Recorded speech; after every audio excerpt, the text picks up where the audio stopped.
Welcome everyone to another edition of AFL Today, Week 10 in review, and another exciting week in arena football. I think in this case, we're talking the rich get richer and the poor get poorer for Week 10. We look at teams like Dallas, Georgia, Chicago, all these teams still with one loss and steamrolling on to the playoffs. And on the other side of the spectrum, we have teams like Arizona and teams like Las Vegas that just can't seem to buy a win.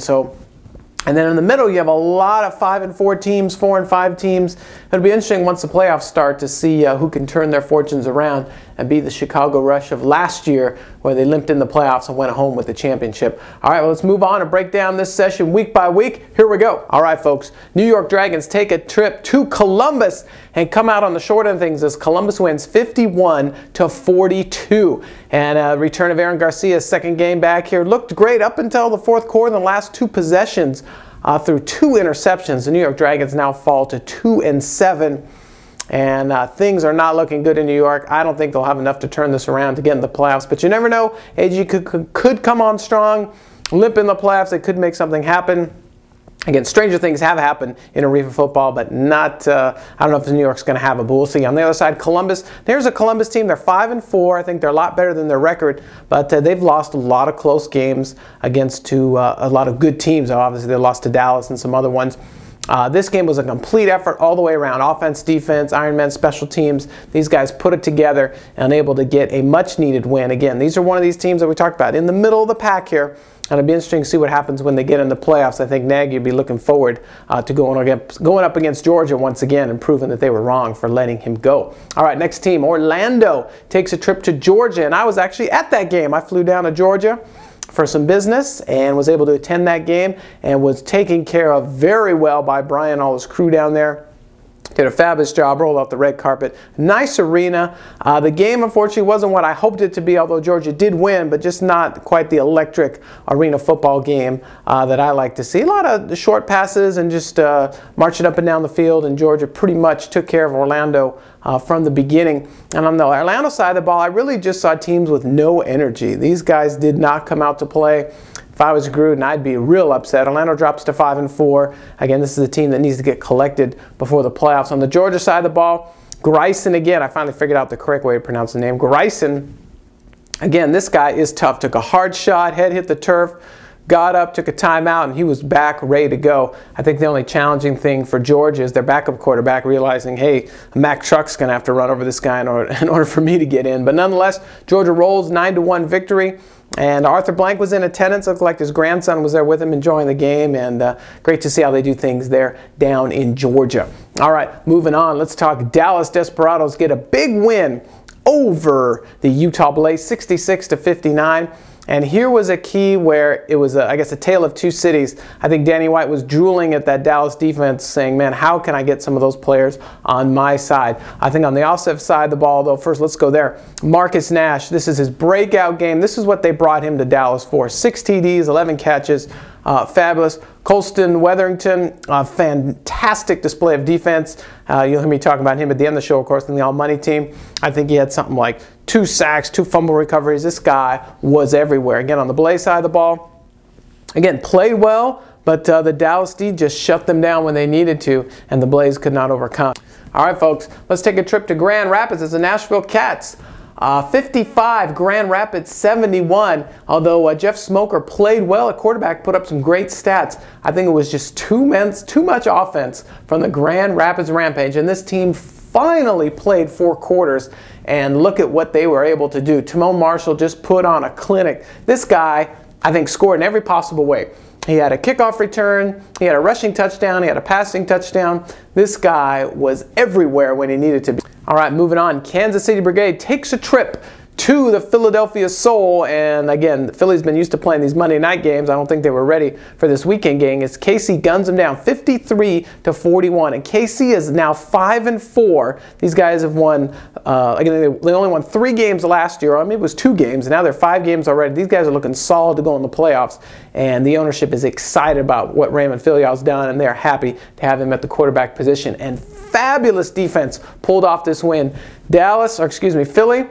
These guys just have no soul. I don't know if Graziani just again, with him being out, Justin Wood is still trying to find the offense. Maybe they're going to go back to Storner, or who knows, with the, as we'll talk about later on, Adrian McPherson is now available.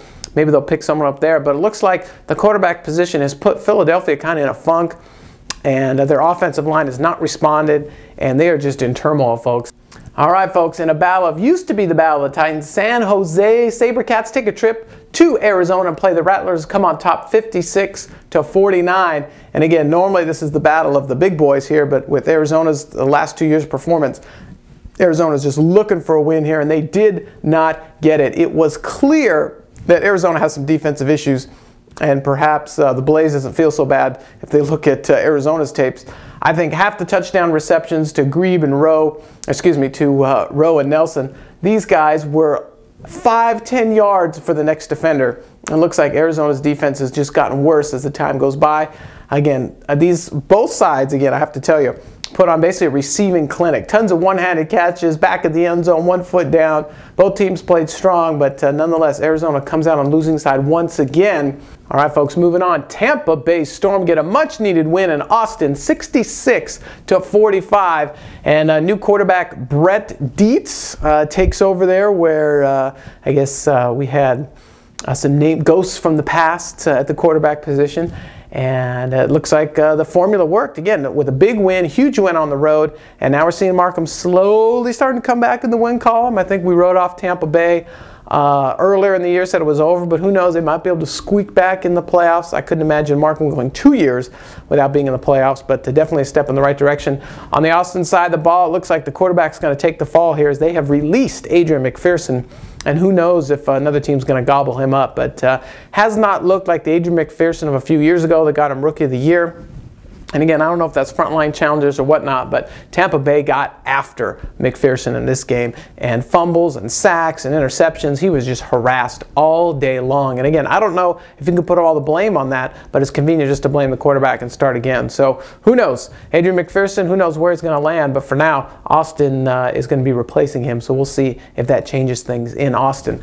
All right, moving on. LA Avengers. This is kind of a guaranteed win now in everybody's schedule, I think, as the Las Vegas Gladiators in turmoil, 59-37. And although Las Vegas didn't necessarily quit in this game, they just couldn't stop the Los Angeles Avengers. They scored on 9 out of 10 possessions.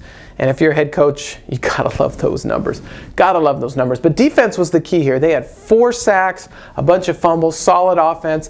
Vegas on the other side of the ball, Brian Jones still showed some great moves there as a running quarterback, but still looking on the offense, trying to figure everything out. And again, I don't know how much time Coach Bardo is going to get over there in Las Vegas as another loss. And who knows, this team could be sold, they could be moving. I don't know, but Vegas needs to do something quick to stop the bleeding. All right, folks, Monday Night Football, Colorado Crush 48, Chicago Rush 59. And here's a team you don't want to play at home, let alone on Monday night. Chicago Typical started off slow and then brought it back around. The Colorado defense played, and offense played great the first 2 quarters. It was basically the Damian Harrell show in the first half, posting up 6 TDs. Then in the second half, held scoreless. Scipio turns around and records 5 passing TDs, as it looks like, again, Colorado just ran out of gas because they went flat in the 3rd and 4th quarters. And that's when obviously Chicago started to turn it on. Here we go. Players of the week on the offense side of the ball. Welcome back, Marcus Nash. Again, this is the performance Dallas was looking for. 11 receptions, 6 touchdowns. Marcus Nash just putting up a great performance, and that's what Dozell was looking to lean on as the season goes on. So congratulations, Marcus, and welcome back. In the Ironman position, you got to give it up to Timon Marshall. This guy is electric. I think he's the closest thing to the second coming of Hunky Cooper this year anyway, as he's just taken over games. Again, scored in all different areas. Returned for a touchdown. He also had a rushing touchdown, a catching touchdown, fumble recovery. This guy is everywhere. And again, I'm not saying he's the next Hunky Cooper forever, because Hunky's got some big shoes to fill. But for this year anyway, he's making some magic happen in Grand Rapids, and the home crowd is loving it. All right, last but not least, let's talk about defense, and that's Colston Weatherston of Dallas Desperados. And he's been on the list before, and he is fabulous. 2 fumbles, 2 sacks, a pass breakup. He is everywhere on the field like a wild man. And again, I don't know if, I know some of the Desperados have been invited to the Dallas Cowboys camp, but Colston is just making the most of this opportunity and getting his name out there. So got to hand it to him. Way to go, because he's been responsible for a lot of wins for Dallas. All right, folks, that wraps up this quick edition of AFL Today. We look forward to next week where Silas Demery from the LA Avengers will be joining us in studio. Until then, I'm Evan Money. God bless, everybody.